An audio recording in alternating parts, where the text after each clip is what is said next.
नमस्कार दोस्तों, UP triple SC से एएनएम भर्ती को लेकर बात करेंगे। जो नया नोटिफिकेशन एएनएम भर्ती का जारी हुआ है, 5200 प्लस पोस्ट हैं। कौन कर सकता है आवेदन? पीईटी 2022 या 2023। जाति, निवास, ईडब्ल्यूएस प्रमाण पत्र, पिता या पति किस पक्ष का होगा मान्य? क्योंकि आवेदन स्टार्ट होने से पहले ही आपको ये सारे के सारे प्रमाण पत्र आपके बनवा लेने हैं। बिल्कुल क्लियर करके बनवाना है कि किस पक्ष का होना चाहिए। बिल्कुल भी आपके मन में डाउट नहीं रहेगा इस वीडियो को देखने और सुनने के बाद। तो वीडियो में लास्ट तक बने रहें। जो भी एएनएम भर्ती के लिए आवेदन करने वाले हैं, तो सबसे पहले यहाँ पर पेट की वैधता को लेकर बात करेंगे, पीईटी की वैधता को लेकर। जैसा कि यूपी ट्रिपल एससी ने एएनएम का जो विज्ञापन है वो पीईटी 2023 के आधार पर जारी किया है और यहाँ पर पीईटी 2023 ही वैध होगा। 2022 वाले आवेदन नहीं कर सकते हैं क्योंकि उनकी जो प्रमाण पत्र, पीईटी के जो प्रमाण पत्र की वैधता है वो समाप्त हो चुकी है।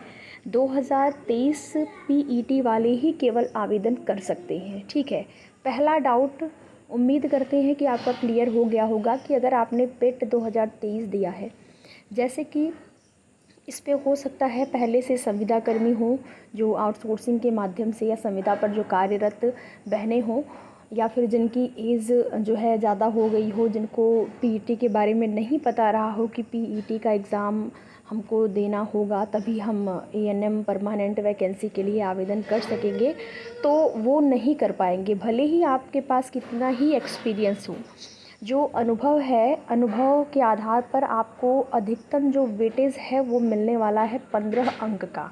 ठीक है, उसके आधार पर अगर 5 वर्ष का आपके पास एक्सपीरियंस है, 5 वर्ष का अगर आपके पास अनुभव है, तो भी आपको 15 अंक वेटेज के रूप में मिलेंगे। आपके पास 10 साल का अनुभव है तब भी आपको 15 अंक ही वेटेज के रूप में मिलेंगे। अधिकतम जो अंक वेटेज वाला मिलने वाला है वो 15 अंक है। 1 साल के अनुभव पे 3, उसी प्रकार से 5 साल के अनुभव पे 15, इस आधार पर आपको मिलने वाला है। तो जिनके पास अनुभव प्रमाण पत्र है उनको ये वेटेज का लाभ मिलेगा। बस आपके पास पीईटी 2023 का प्रमाण पत्र भी होना चाहिए। अब यहाँ पर 2 डाउट आपके क्लियर हो गए। एक, जो संविदा कर्मी हैं उनको वेटेज किस आधार पर मिलेगा, और पीईटी उनका 2023 अगर उन्होंने दिया है तभी कर पाएंगे। और एक डाउट आपका कि क्या 2022 वाले भी आवेदन कर सकते हैं, तो नहीं, केवल 23 वाले ही आवेदन कर पाएंगे। अब यहाँ पर बात करेंगे आपके प्रमाण पत्र को लेकर, जाति, निवास, ईडब्ल्यूएस।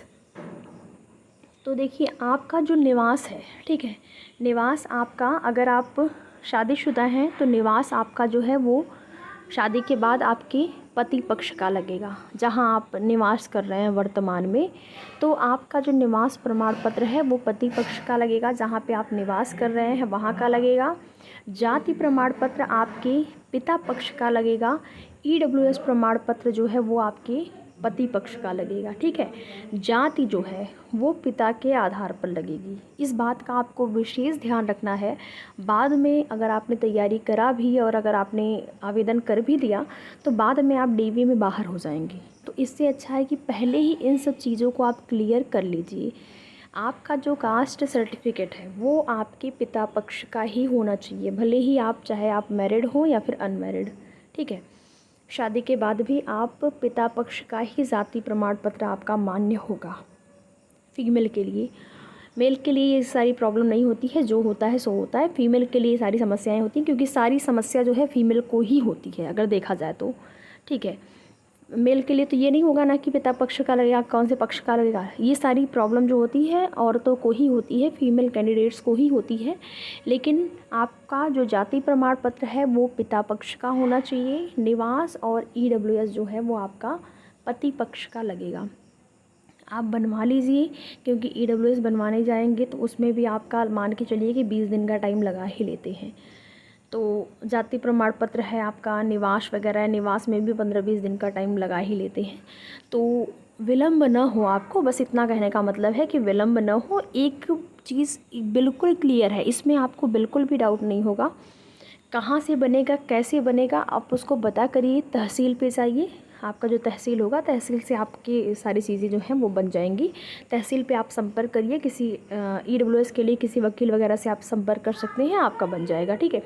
जाति पिता पक्ष का, निवास ईडब्ल्यूएस पति पक्ष का विशेष रूप से आप ध्यान रखिएगा, तभी आप मान्य हो पाएंगे। नहीं तो बाद में अगर आपने आवेदन कर भी दिया ना, तो डीवी के टाइम आप बाहर हो जाएंगे। तो इससे अच्छा है कि इन सारी चीज़ों को आप क्लियर कर लीजिए।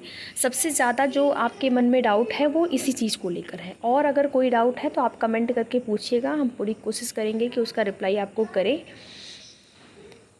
और सारे के सारे प्रमाण पत्र अपना व्यवस्थित कर लीजिए। आगे की जो भी सूचना होगी आप सभी को दी जाएगी एएनएम नई भर्ती से संबंधित। तो वीडियो में लास्ट तक बने रहने के लिए आप सभी का बहुत बहुत धन्यवाद।